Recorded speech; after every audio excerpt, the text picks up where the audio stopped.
What is up, everyone? And we are here tonight with SA Company, and we are getting ready to do a python hunt in the Everglades. SA Company encourages everyone to get outdoors, but we do not encourage disturbing wildlife unexperienced or unguided. All right, guys, so we're here right now. We're shining this entire levee for pythons. The python has become a huge epidemic here in the Everglades. Scientists are saying it could be up to 300,000 of them out here.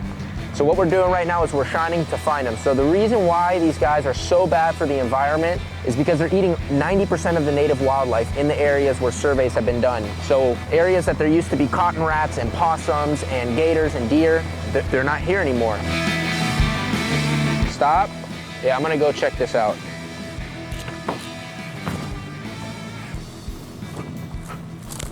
Wait, oh, we got a hole. Could there be a nice python in there? We stopped right now and we're here checking out this hole.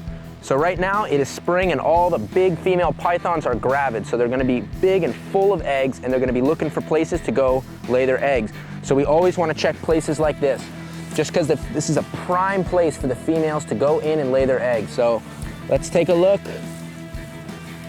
So unfortunately, there is not a python here. So we're gonna keep coming back, we're gonna keep checking it out, just because this is a prime nesting spot for pythons. All right, yeah, keep going. So I'm just looking for any color change. When you see one out here, see one in the grass, it's literally like seeing a hot pink ribbon sitting in the grass. Literally is what it will look like. So it's gonna be like a brown iridescence color. Most of the time in the summer, they're gonna be close by the water or cruising the water for food. But this time of year, all the big gravid females are out and they're looking for places to lay their eggs.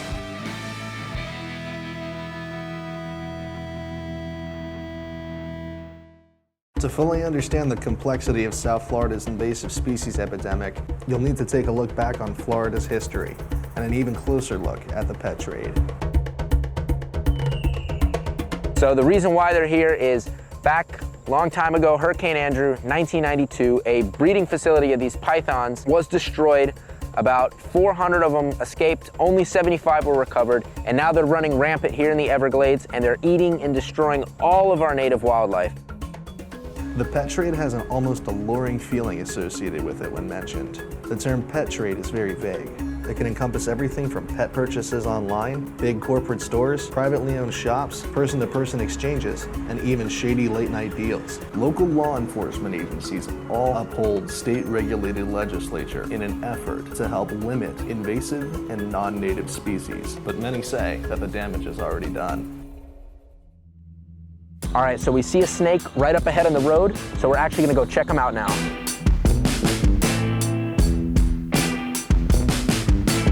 So what you just saw there is a native water snake. It's a banded water snake, actually. So there's several different phases of water snakes. You have the brown water snake, you have the banded water snake, you have the green water snake. So that's just one of the many natives that's here. So right now, it's nighttime, he's out, he's cruising, he's looking for food, but his main habitat during the day to stay cool is gonna be the water. By staying in the water, he can easily avoid predators and he can move around very easily. So we're gonna let this little guy do his thing and we're gonna keep looking for pythons. I don't know nothing about no crocodile, I know nothing about no murder. All right, so we got a car coming up ahead. So this is a little banded water snake, a little native snake. So we're just gonna move him off the road right now because this guy will most likely be hit by the car if we don't. So if you see with snakes, you hold them, you don't hold them down, you show them the right respect, they really won't freak out on you. Let's move them off.